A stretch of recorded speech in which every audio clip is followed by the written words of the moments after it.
Juega tu propia partida. Dos ajedrecistas potentes pueden tener estrategias muy distintas en la misma posición, que pueden resultar igualmente eficaces, aparte de aquellas posiciones en las que existe una única y obligada táctica ganadora. Cada jugador tiene su propio estilo, su propia manera de resolver los problemas y de tomar decisiones. Una clave para desarrollar estrategias de éxito es ser consciente de las propias fuerzas y debilidades, saber lo que uno hace bien. Dos figuras de escuelas de ajedrez con criterios opuestos llegaron a ser campeones del mundo. Mikhail Botvinnik confiaba en la autodisciplina rigurosa, el trabajo duro y el rigor científico. Su rival, Mikhail Tal, fomentaba su propia fantasía y creatividad desenfrenada, y apenas se preocupaba ni de su salud ni de una preparación metódica. Es ya famosa la frase de Thomas Edison: el éxito es un 1% inspiración y un 99% transpiración. Esa fórmula funcionó realmente para Edison y para Botvinnik, pero nunca le hubiera servido a Tal, ni desde luego a Alexander Pushkin, el padre de la literatura rusa moderna. El amor de Pushkin por exprimir la vida, por el juego y los amoríos, era parte del talento que creó una de las obras más importantes de la lengua rusa. Tigran Petrosian, otro histórico campeón mundial, perfeccionó el arte de lo que en ajedrez llamamos profilaxis. Profilaxis es la técnica del juego preventivo, reforzar tu posición y eliminar las amenazas antes de que se materialicen. Petrosian se defendía tan bien que eliminaba el ataque de su oponente antes de que empezara, quizá incluso antes de que pensara en él. En lugar de atacar, Petrosian organizaba una defensa perfecta que dejaba a sus rivales frustrados y expuestos a cometer errores. Estaba atento a la oportunidad más insignificante y explotaba esos errores con una precisión despiadada. Me gusta definirle como un auténtico héroe del ajedrez pasivo. Desarrolló una política de pasividad vigilante, que mostraba cómo vencer sin pasar directamente a la ofensiva. En términos generales, la estrategia de Petrosian consistía en buscar primero la ocasión en sus oponentes y luego eliminarles. Solo cuando su posición era invulnerable, empezaba a examinar sus propias posibilidades. Esa táctica de comportarse como un objeto inamovible fue muy eficaz para él, pero muy pocos jugadores podrían imitar ese estilo paciente y defensivo. Cuando jugué con Petrosian en los Países Bajos en 1981, yo tenía 18 años y Petrosian 52. Estaba deseoso de vengarme de la derrota que me infligió a principios de aquel año en Moscú, cuando desarrollé una espectacular posición de ataque que me explotó en la cara. En aquella época creí que había sido un accidente, pero luego volvió a sucederme. Cada vez que aparentemente mi ofensiva le hacía pedazos, él realizaba tranquilamente un pequeño ajuste. Todas mis piezas pululaban alrededor de su rey y yo estaba convencido de que asestar el golpe definitivo solo era cuestión de tiempo. Pero, ¿dónde estaba ese golpe? Empecé a sentirme como un toro que persigue al torero por toda la plaza. Exhausto y frustrado, cometí un error, y luego otro, y finalmente perdí la partida. Algo parecido sucedió en la Copa del Mundo de Fútbol que se disputó en España un año después. El estilo defensivo del catenaccio italiano venció al juego bonito al ataque de los brasileños. A veces la mejor defensa es la mejor defensa. Durante los 2 años posteriores igualé nuestro tanteo profesional, venciendo 2 veces a Petrosian, con un estilo posicional tranquilo, parecido al estilo del propio Petrosian. Atribuyo ese exitoso cambio de enfoque al consejo que me dio el hombre que le arrebató el título mundial a Petrosian en 1969, Boris Spassky. Antes de volver a jugar contra Petrosian, apenas un año después de las derrotas descritas anteriormente, hablé con Spassky, que participaba como yo en un torneo en Yugoslavia. Me dijo que la clave estaba en presionar, pero solo un poco, constantemente. Spassky me dijo algo inolvidable. Apriétale las pelotas, pero solo una, no ambas. Las experiencias personales de Spassky contra Petrosian se desarrollaron con un patrón parecido a las mías. Primero luchó por el Campeonato del Mundo de 1966 contra Petrosian, que le derrotó tras una dura pelea.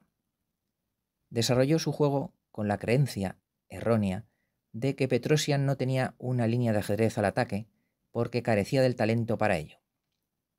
Spassky asumió todos los riesgos posibles, pero descubrió que el astuto campeón del mundo repelía brillantemente todos sus ataques. 3 años después, Spassky demostró que había aprendido la lección y se mostró mucho más respetuoso con el talento de Petrosian. En su enfrentamiento de 1969 jugó de un modo mucho más equilibrado y acabó ganando. Mis 2 primeras derrotas me infundieron un profundo respeto por las habilidades de Petrosian y por el arte de la defensa en el ajedrez. Pero también me di cuenta de que aquel no era mi estilo. Siempre quise estar en el lado del atacante, y mis tácticas de juego así lo reflejaban. Uno debe ser consciente de sus limitaciones y también de sus mejores cualidades. Mi estilo de juego, agresivo y dinámico, va acorde con mi fuerza y mi personalidad. Incluso cuando me veo obligado a defender, busco constantemente una oportunidad para conseguir una ventaja y contraatacar. Y cuando paso a la ofensiva, no me contento con victorias modestas. Prefiero el ajedrez enérgico y duro, donde las piezas vuelan sobre el tablero y donde pierde el jugador que comete el primer error. Otros jugadores, incluido el hombre a quien derroté en el Campeonato del Mundo, Anatoly Karpov, son especialistas en acumular pequeñas ventajas. Arriesgan poco y se conforman con mejorar lentamente su posición hasta quebrar al adversario. Pero todas esas estrategias, defensiva, dinámica, de maniobra, pueden ser muy eficaces en manos de alguien que las entienda bien. En los negocios tampoco existe una única estrategia mejor.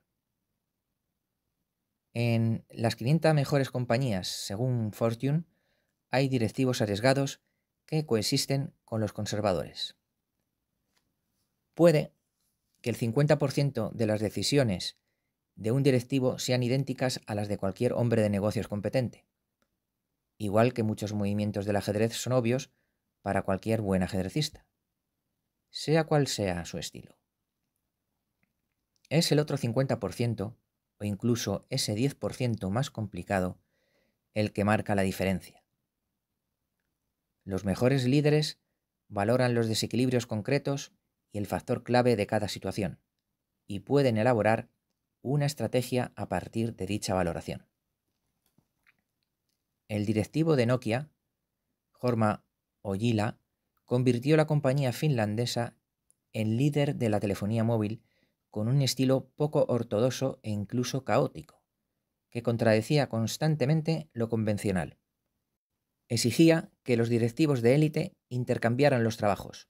El personal de investigación y desarrollo trataba directamente con los clientes, y el responsable de diseño de la compañía telefónica comparó una vez su gestión con la improvisación de una banda de jazz cuando tocaban todos juntos. Un estilo tan libre y dinámico podría no tener tanto éxito en otro tipo de industria, o en otro país, o con otro directivo. Durante décadas, IBM basó su negocio en una reputación conservadora, incluso anquilosada. En el mundo de la maquinaria de oficina, eso significaba fiabilidad, algo mucho más importante que el estilo para los clientes de IBM. Todos los meses aparecían nuevos modelos de teléfonos móviles, mientras IBM vendía y revisaba las máquinas cada 5 o incluso cada 10 años. Desde el punto de vista de sus clientes, ese conservadurismo era una virtud. No siempre se puede escoger el campo de batalla. No se llega a campeón del mundo sin ser capaz de jugar con estilos distintos si es necesario. A veces te ves obligado a luchar en un territorio desconocido. No puedes salir corriendo cuando no se dan las condiciones que te gustan. La capacidad de adaptación es fundamental para el éxito. Ocasionalmente, incluso puedes cambiar de estilo a propósito para coger desprevenido a tu oponente, pese a que eso siempre entraña el peligro de que el cazador acabe cazado. A mí me compensó emplear esa técnica en el torneo por el título mundial de 1995 de Nueva York con el astro indio BC Anand. A mitad del torneo, empatados a una victoria cada uno, abandoné mis tácticas favoritas por una temible denominada dragón siciliano, una defensa que nunca había utilizado en una partida importante. No fue un cambio al azar. Varios factores contribuyeron a que optara por el dragón.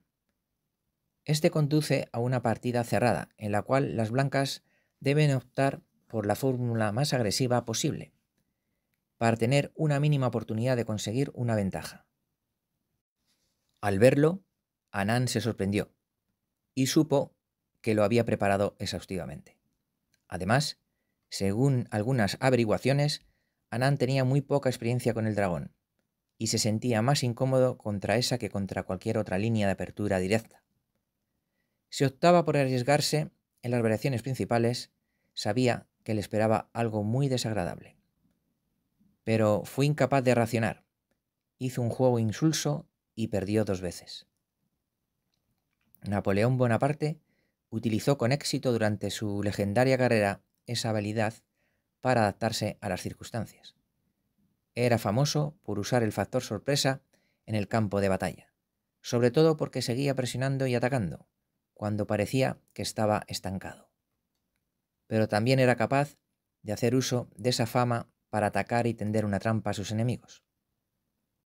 Napoleón planeó la batalla de Austerlitz de 1805 retirando a sus fuerzas de una posición excelente y dejando de forma intencionada que el ejército del zar ruso avanzara y viera que las débiles posiciones francesas se batían en retirada. El joven zar Alejandro decidió que aquella era su oportunidad para la gloria y preparó un ataque en todos los frentes. Exactamente lo que Napoleón quería. Había congregado refuerzos en secreto en aquella zona que hizo creer indefensa a los rusos y derrotó a las huestes del zar en un solo día. Aquello no fue únicamente un truco inteligente que dio resultado. Primero, Napoleón se dio cuenta de que le superaban en número y que una operación directa no sería suficiente. Sabía que su oponente era joven e impulsivo y ansiaba la gloria. También sabía que nadie creería que el gran Napoleón retrocedía de una posición de forma voluntaria. Napoleón combinó estratégicamente todos esos factores y obtuvo una gran victoria. Mikhail Kutuzov, el gran ruso tuerto, fue la única voz a favor de la prudencia, pero el zar hizo caso omiso de sus advertencias. Sin embargo, incluso un zar puede aprender de sus errores. 7 años después, la gran armada de Napoleón avanzó sobre Moscú en lo que los rusos llamamos la Guerra Patriótica de 1812. En aquella ocasión, Alexander escuchó a Kutuzov y optó por la táctica de acosar a las fuerzas francesas y jugar una partida expectante. Moscú ardió por los 4 flancos, pero al final Napoleón se vio forzado a una retirada desastrosa. Yo me vi obligado a adaptarme en mi trayectoria hacia el Campeonato del Mundo de 1983. Yo era una estrella emergente de 20 años, frente a Víctor Korchnoi, de 52, 2 veces finalista al título mundial, y que hoy día sigue jugando al ajedrez de primer nivel a los 75 años. Tal como era de esperar, el veterano controló el tempo en las primeras fases de nuestro enfrentamiento clasificatorio a 12 partidas. Ganó la primera partida y, en consecuencia, impidió que me colocara en una posición de ataque frontal, como las que a mí me gustaban. En lugar de insistir en frustrados intentos de cambiar las características de la partida, decidí seguirle la corriente. En vez de hacer movimientos directos, que yo creía que definían mi estilo, jugué de la forma más sólida posible, aunque eso me llevara a una posición más estática. Aquello me liberaba de la presión psicológica de intentar forzar la situación en cada partida, y pude dedicarme sencillamente a jugar al ajedrez. Korchnoi me obligaba a jugar en su terreno, pero una vez que fui consciente de ello y capaz de adaptarme, luché y vencí. Gané las partidas 6 y 7 para tener la iniciativa, cuando Korchnoi decidió cambiar las tornas. En la partida 9 cambió a un estilo táctico de juego agresivo, intentando sorprenderme. Pero había perdido la batalla en su terreno. No fue capaz de realizar una transición eficaz para luchar en el mío, y sufrió una devastadora derrota. Esa experiencia de adaptación en plena batalla me resultó extremadamente útil cuando tuve que repetirla, bajo condiciones aún más desfavorables, contra Karpov, en nuestro enfrentamiento por el Campeonato Mundial del año siguiente. Cualquiera que haya leído a Darwin sabe que la incapacidad de adaptación casi siempre tiene consecuencias fatales. La historia americana nos proporciona un ejemplo clásico. En 1755, George Washington era ayudante de campo voluntario del ejército británico, enfrentado a las fuerzas francesas e indias. Los británicos apenas hicieron nada por adaptarse a la guerra de guerrillas que practicaban sus enemigos. El general Edward Braddock fue un caso trágicamente típico. Alineó a sus casacas rojas británicas en hileras perfectas en campo abierto para que dispararan descargas minuciosamente organizadas hacia el bosque, mientras los francotiradores indios, a cubierto, les mataban uno detrás de otro. Únicamente cuando durante aquella batalla catastrófica mataron al propio Braddock, los pocos hombres que quedaban pudieron retirarse, guiados nada menos que por Washington. Menos calamitosa es la historia de la Enciclopedia Británica, cuando se enfrentó a la era de los ordenadores. Quizá el sello más conocido entre los libros de referencia. Su primer error garrafal fue tardar demasiado en ofrecer sus productos en CD-ROM. Al fin y al cabo, ¿quién querría reemplazar esos preciosos libros por una versión informatizada? Todo el mundo, como sabemos hoy. Eso permitió que Encarta de Microsoft y otros se hicieran con una enorme cuota de mercado, mientras que los vendedores de enciclopedias en papel se quedaban con una reducida fracción de las ventas. Luego llegó Internet con su clientela potencial por todo el mundo. La Enciclopedia Británica cobraba el acceso en un momento en que todo el mundo lo ofrecía gratis, consiguiendo un beneficio bastante escaso. Pocos años después, el auge del .com cayó en picado, algo que recuerdo perfectamente debido a mi primera experiencia con mi propio portal de ajedrez. El mercado publicitario online se derrumbó, justo cuando la Enciclopedia Británica había decidido por fin permitir el acceso gratuito. Hicieran lo que hiciesen, siempre avanzaban en sentido contrario a los cambios. ¿Cuál es la razón de esa serie de debacles de la Enciclopedia Británica? Cuando llegó el momento de pasar del soporte impreso al digital, estaban en una posición claramente arcaica. El fracaso de su estrategia con Internet es muy complejo. Anticiparse demasiado a tu entorno puede ser tan malo como ir por detrás de tus competidores. En lugar de confiar en la enorme ventaja de la marca, intentaron anticiparse a un mercado nuevo e impredecible, y en todas las ocasiones acabaron luchando en un campo de batalla perdido.